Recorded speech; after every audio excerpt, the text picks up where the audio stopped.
Hello, Dave and Tim here at a Single Malt Review as we go into independent bottling territory once again. Cadenheads are hard to beat for uniquely chosen, curated releases of pretty special whisky, in this case, Scotch. What have we got, Tim? This one is just a wee little batch of Deanston. Doesn't specify how big the batch was, but they're usually just a couple of casks, one or two hoggies they'll bring together at the warehouse and drum something up for us. And these, this one's 10 years old, 46%, I should say. These ones, we end up with a lot of these because they are, compared to a lot of whisky out there, strikingly affordable. Cadenheads does a really good job of bottling unfashionable whiskies, or rather whiskies from unfashionable distilleries bottled at unfashionable ages, which kind of does not draw the evil eye of the whiskey collectors and speculators like something, say, this you can pick up this 10-year-old Deanston, which I think is a lovely dram, for, let's say, it'd be about $50 US almost, maybe a bit less, if you're depending on your tax region. Or you could pay hundreds for a 12-year-old Macallan. Why do that to yourself? No, Deanston is pretty good like that, making just unfashionable, delicious whiskey. If only more distilleries out there operated in that particular model, we'd probably be able to cover a lot more releases. But never mind. Deanston itself is a comparatively pretty modern distillery. It started up in the 60s, which is actually, considering a lot of distilleries go back into the 1800s, it's very modern. And it just sort of sits there and makes good whiskey without any fanfare or trumpets blowing or parades accompanying every release that comes out of the distillery. I think the comparison there I made between that and, say, Macallan is pretty apt. Deanston whiskey is, I think, really good. It's in no way is it suggested that it's made with the tears of Christ, like, say, a fashionable distillery making otherwise very, very similar quality-wise whiskey would. So, without any further ado, let's try this one and see what they've got for us, because I think it's a cracking wee dram in here. Oh. At first, this is going to sound truly bizarre, but the first nosing on that reminded me of nothing more than Marmite on toast. Yeah, it's got a real lift. Yeah. The palate on it is like way up here, which is unusual, especially because it's absolutely frigidly cold in this room today. And for those not in the know, Marmite is a savoury spread, usually for toast, made from brewing yeast and vast quantities of salt. So think about it's an umami, kind of a super savoury kind of a thing, and this is a very savoury kind of nose.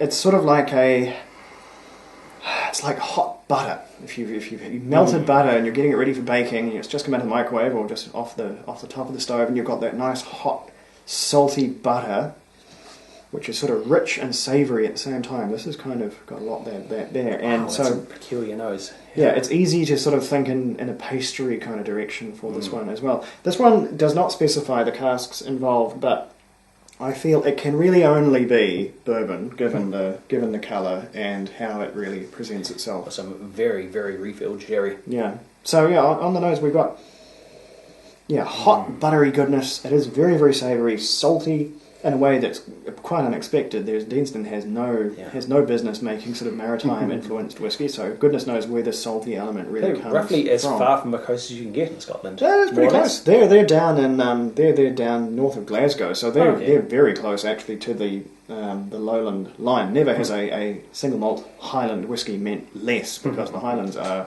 well north of where these guys are. These guys are down. I think their neighbours are Tullabarton and Glengoyne. So about to Glengoyne is practically sliding into the lowlands as we speak. So not a northern distillery by any means. Oh, let's see what 46% tastes like.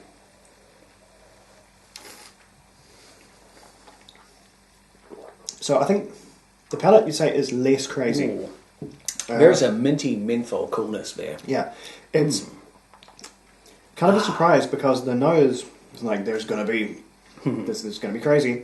But the palate is far more spirit-driven than the nose would suggest. There is that lifted, lemony zestiness of young bourbon barrel matured Scotch.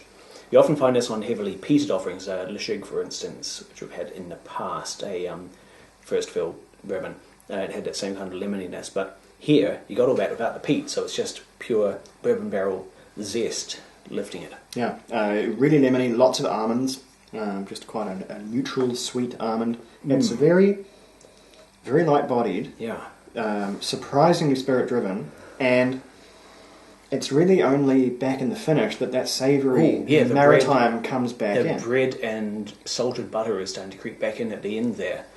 This is a good example of, I've had a few whiskies which matured for a very long time purely in refill bourbon, so in second or even more fills than that. So not first fill, stuff that's been well used and takes a long time to deliver what goodness it has. This has got some of that, so 10 years, I guess it's enough time for the old used bourbon wood to just release some of its more gentle, slow burn characters. I think these probably, the casks here are second, if not third fill, possibly a mixture of the two. There's definitely no fresh bourbon wood in here, or you'd know. I think, though it needed all of the 10 years that it's got under its belt to get where it is, it's now ready, and I think it could have probably taken more, but the people over at the Cadenheads warehouse would have, given these casks kind of a boot and a prod, and decided that for this whiskey to attain the next step, it's probably going to take 21 years. So let's just bottle it now and make some room in this corner, kind of a thing. Because once something is as spirit-driven as this is, and the wood is imparting character as slowly as it is, it will make you wait. It will make you wait and wait and wait. And you can get some really beautiful whiskey out of it, but it's whiskey that doesn't have a huge market because people are into... People see old whiskey especially, they expect, first coming out of the glass, they want whiskey that is happening. Be that through extreme cask flavours or extreme something else. People don't really want old, intrinsically expensive whiskey that is kind of light-bodied and a light kind of a touch. I like it, but we're kind of atypical when it comes to enjoying whiskey. Probably because we drink it, we don't just hoard it and try and speculate what's the price.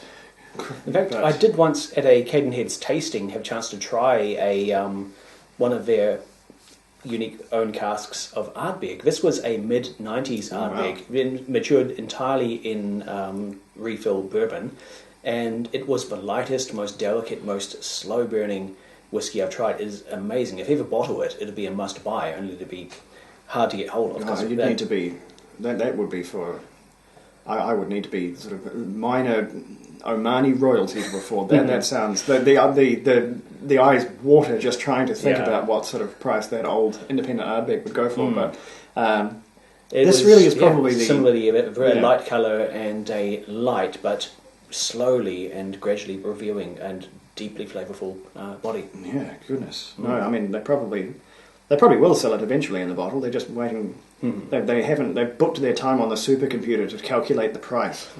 NASA hasn't given them the slot yet. They're still calculating the periapsis of the next orbit around Jupiter. But they're next in the queue, and then we'll finally have a tag on it. It will be truly astronomical. In the meantime, though, we have other examples of some gentle yet fierce bourbon cask maturation. Yeah. And so this will be tasty. This one, I really enjoy it, but it is a budget single malt. It is a single malt made to be consumed and enjoyed by people like me. So it is not swinging for the fences in terms of really massive anything, except massive value. I got this one very, very cheap compared to the price tags you would normally see on whiskey. So I'm not going to give it an astronomical score because that would be silly. I found it very endearing, but scores-wise, it's a solid 86. It's a really, really hard-working 86, if that makes sense to anybody. What do you think? Well, I'm going to go slightly higher. This one rates an 88 from me, as is often the case with Cadenheads. They have picked out a very, very appealing selection of casks for this and made something which is unique and enjoyable on its own, but is also wildly atypical. You could try this alongside anything else from Deanston, and I reckon you would have a wildly different experience. It's something that Cadenheads do is when they pick their casks, they pick their bottlings, they make something which is wholly its own. It may tell you a lot about Deanston whiskey, but it won't be just a copy-paste of their standard bottlings. Yeah, and the next one will sense. probably be completely different. Yeah. The next one will probably be inky darkness. It's and, the uniqueness, a complete sets flip it apart, on it. really. Yeah. But no, that's I think we talk about the value curve and how it gets really, really steep.